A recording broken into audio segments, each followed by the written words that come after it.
rahmatullahi wa barakatuh. Barkanmu da sake saduwa a wannan channel ɗin mai albarka mai suna Khalifa Tube TV. Ga wanda wannan shine kallonsa na farko a wannan channel, muna roƙon da ya ja ƙasa kaɗan zai ga alamar subscribe da jan rubutu sai ya taɓa. Zai ga kuma ƙararrawa zai taɓa yadda za a sanar da shi da zarar mun ɗora sabon bidiyo. A yau za mu nuna muku yadda za ku maida Facebook Lite Dark Mode domin taimakon idanuwa sabida farin haske. Da fari za ka je ka nemo light ɗin wayarka, amma shi wannan application ɗin sai ka yi updating ɗin light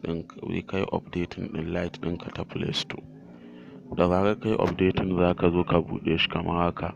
In ya buɗe ma haka za ka yi haka.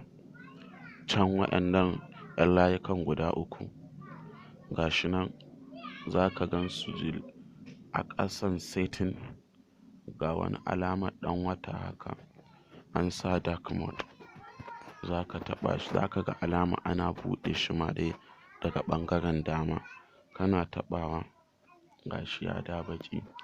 To da wannan za ka bi ta wannan hanyar ka maida Facebook Lite Dark Mode don taimakon idanunka daga farin haske. Ko da kana da daddare ne kana son kai chatting amma farin haske yana takura maka, sai ka ji ma chatting ɗin ya fita daga ranka.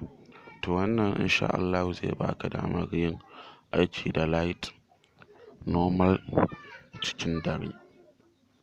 Wassalamu alaikum.